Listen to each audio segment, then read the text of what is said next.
wrap-up along with a couple of reviews of the books I read and a unboxing video without the actual unboxing because I couldn't help myself. I had to unwrap it when I got it, and I just didn't have the energy to make a video at that point in time. So, anyways, here we go. So the first book I finished for the Booktubeathon was The Geography of You and Me by Jennifer E. Smith, and I already posted a review about this. It was pretty good. I rated it 4 out of 5 stars, and I read it in like a day. So, yeah. The second book was Buffy the Vampire Slayer Long Way Home. Didn't like this. Found it hard to understand what exactly was going on after watching all 7 seasons of the TV show. And this is supposed to be the 8th season, but it's so out there that I was just like, not gonna continue. The artwork was great, but didn't do it for me.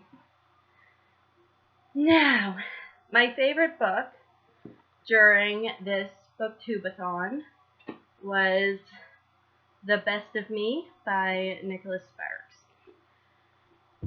Okay, this book, that's all I have to say about it. Basically, it's about a guy and a girl, Dawson and Amanda, and they were high school sweethearts, and anyways, it tells the story of them back when they were in high school, and then they have to meet for a funeral for a mutual friend, the man who basically raised Dawson and helped Amanda through some pretty tough times.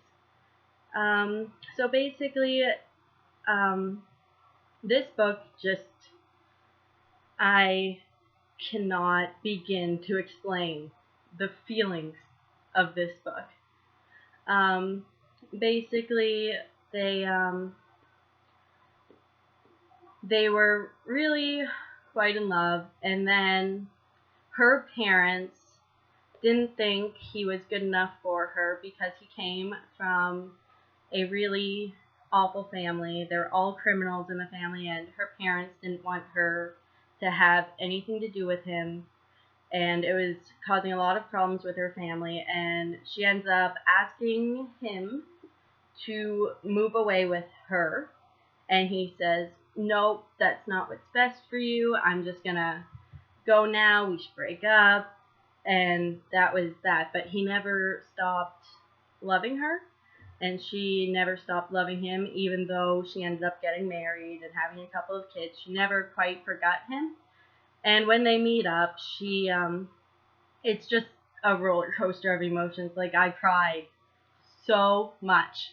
And she's, they meet, and the feelings are all still there after 25 years. And she is like, you took away my choice. Like, I would have chosen you every time.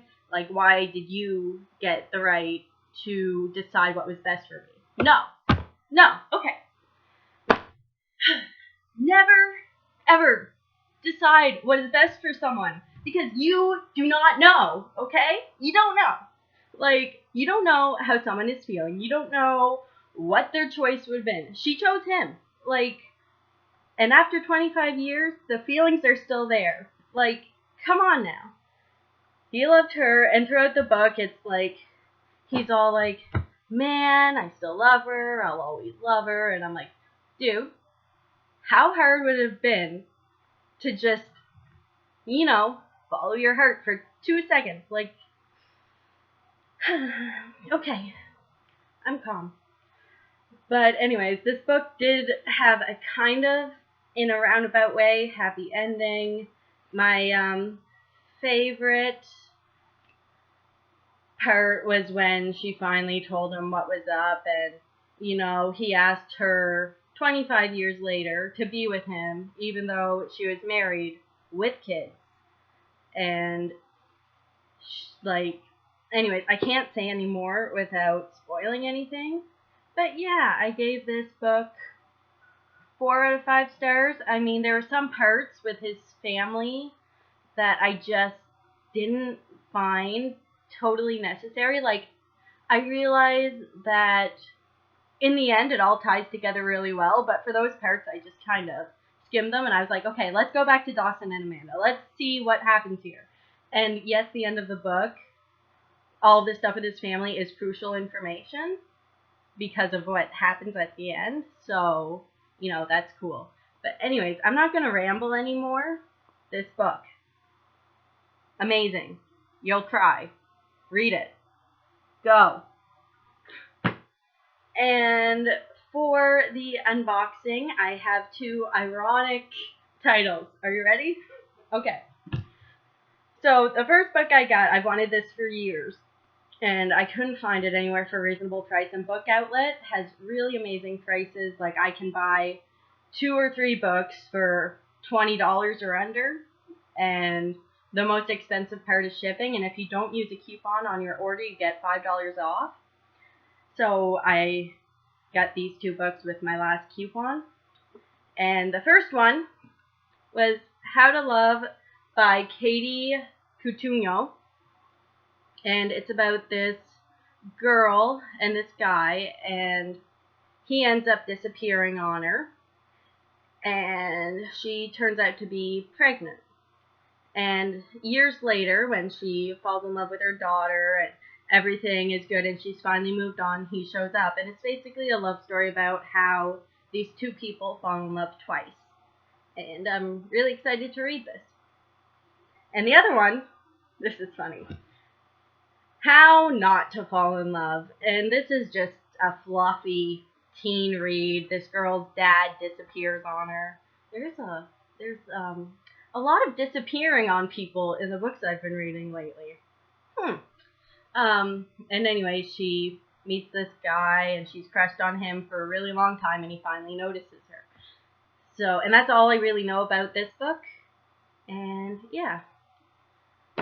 Anyways, for the Booktubeathon, I read 4 out of 7 books. I also read Burn for Burn by Jenny Han, and I gave that 3 out of 5 stars. It was good, and it was about these girls who plot together to get revenge on people who have wronged them, and they do all these crazy things. Anyways, it was pretty good. I love Jenny Han. The Summer I Turned Pretty series is probably one of my all-time favorites. But yeah, considering I only had 2 days off during the week of the Booktubeathon, I think I did pretty good to read 4 books. Anyways, that's all. I'm off to watch Harry Potter and the Chamber of Secrets. See ya! Hope you have an awesome day!